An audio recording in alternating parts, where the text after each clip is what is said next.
I used to joke about it a lot that if I'm going to be getting any degree, it's going to be my husband's house.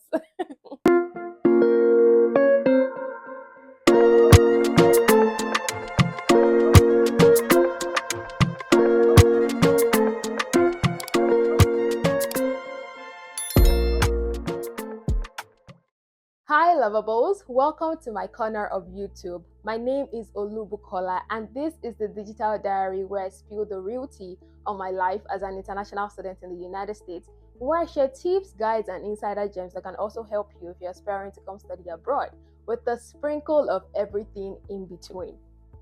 Today in this video, I am going to be sharing with you what I know you want to know and what I also want to talk about, how I moved to the US 2 years ago to pursue my master's degree.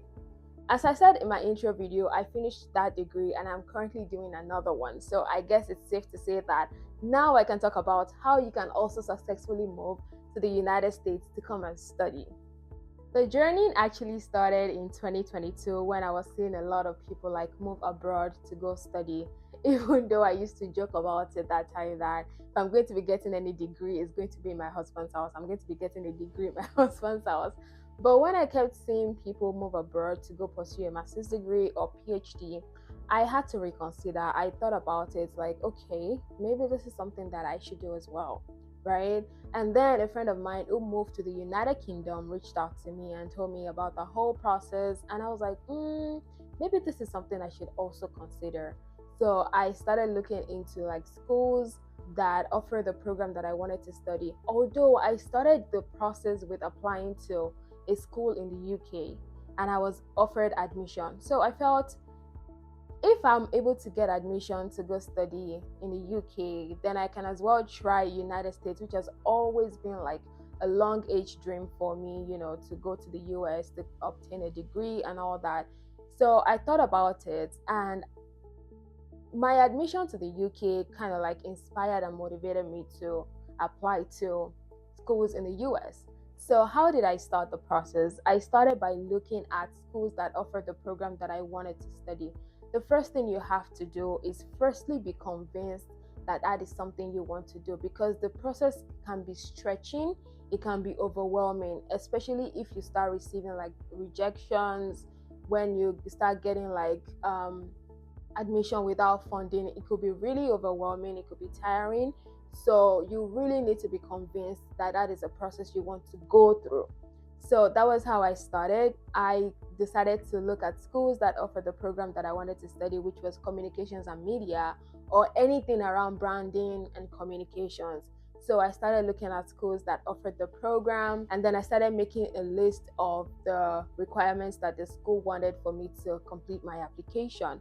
So, and also I attended an education fair with a friend, because at that point I didn't have an idea what I like. The first thing that I needed to do, I had no idea like how to go about it.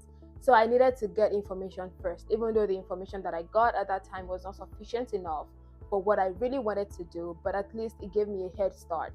So I went for this education fair. It was in Lagos at that time. I went for this education fair. When I got to the education fair, I met with some representatives from schools abroad, both in the UK, in Australia, I think in Germany, and in the US. No, there was no school from the US, if I remember very well. There was no school from the US, but I was able to, gather all of the information that I got there, and I applied it to my application to schools in the US.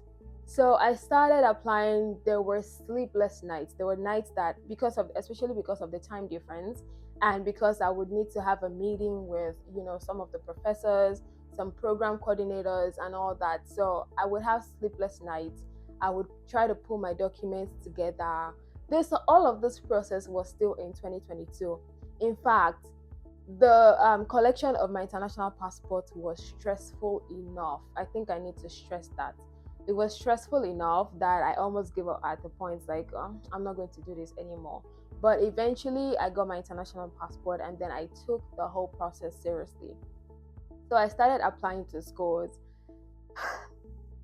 When the decisions from my application started coming in, it is at this point that I knew that, people that were actually going to study abroad successfully went through a lot, because I would wake up like literally every morning and I was getting like rejection emails. And it's so funny that they won't even like put the rejection in the body of the email. They're just gonna send you like a notification that you have a message on your dashboard or on your portal, and you can click to view. So, with excitement, with enthusiasm, I just quickly rush and click on the message or the link in the body of the email. And then I go to my dashboard and my portal, and I see, unfortunately, we regret to inform you.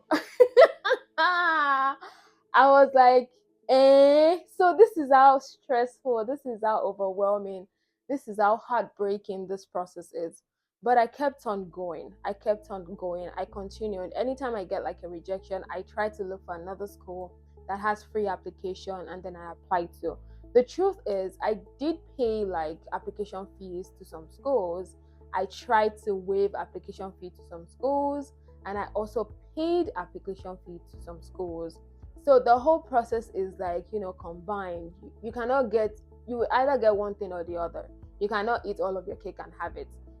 I started the process, and then I was able to get a favorable decision.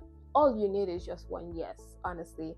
I was able to get a favorable decision, and then, I accepted the admission, and I started the process of going for my visa interview, which I'm going to be talking about in another video, how the whole visa interview process, how it went. So the admission that I got did not actually come with funding. I didn't even know that you could get like full ride if you're studying abroad. I didn't know anything about it.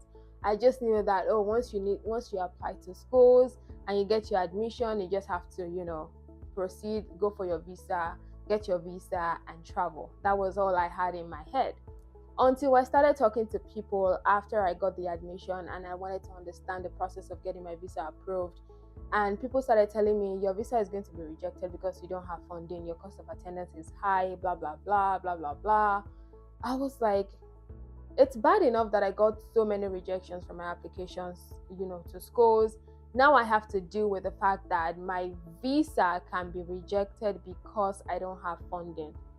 So that's why I said you need to be convinced that that is what you really want to do before you embark on the process, before you go on the journey, because it could be disappointing, it could be heartbreaking, it can stress you, and at the point you might want to give up. It wasn't like I ignored. I was actually, a part of me was scared, but there was really nothing I could do because I really wanted to proceed with the visa interview. So it was with one mind that I told myself, I'm going to go for my visa interview. The worst I will get is a no. And if I get a no, I know that that's not what God wants me to do at that point in time. But I held on to my faith. I held on to the word of God, and I kept professing, I kept manifesting what I want to be the outcome of my visa interview. And then I went for my visa interview. And in 3 minutes, somebody said the Lord is good. In 3 minutes, I had my interview, and my visa to come to the US was approved.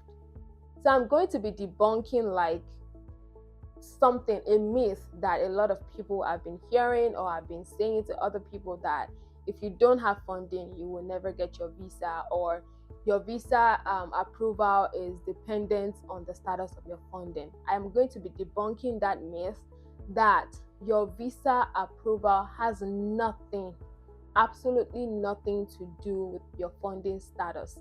All you have to do is to be convincing enough to the visa officer on what you want to come to the US to do, what you intend to do with that degree when you get it, and your intention of coming back to Nigeria. So that was all I had to do, all I had to prepare for. And after I got my visa approved, I decided to come to the US. So long story short, I applied to schools in the US to study. I went for my visa interview. After I got my visa approved, I started packing my bags. I started putting all of the things that I needed together. And here I am, 2 years after, studying another degree in the US. For the documents that I used to apply to schools in the US, I used my transcript, I used international passport, which is going to be like your biodata page for you to provide your information, your name, your date of birth, and other things. So I used my transcript, my international passport, a statement of purpose, which is going to be, I'm going to be talking like a full video on what your statement of purpose is and what it should contain. So I used my statement of purpose, I used my CV, or whatever you will call it, resume, CV. I used that as well. I also provided 3 letters of recommendations from my recommenders, people that I knew that were going to say things that would put me, at that position where I should get the admission. So I got 3 letters of recommendations. Some other schools will require like other things like your standardized tests like IELTS, like TOEFL, GRE, and all the other standards. Some other schools would also require an evaluation of your transcript, and while some schools will actually like just take the official copy of your transcript. Different schools have different requirements. You just have to figure out which one they actually want from you or which one you can provide. I was able to sift through schools that I know that I could not afford to provide all of the requirements that they wanted. I was able to just put those schools aside and focus on the schools that I had the things that they required for my program, and I was able to provide them easily. So those are the things that I did. If you have any questions on how you can apply to schools, if you need clarifications on how you can proceed with your application process, or you need me to tell you what you need to do regarding a particular document or requirements that the school wants, you can drop a comment under this video, and I'm definitely going to respond to that.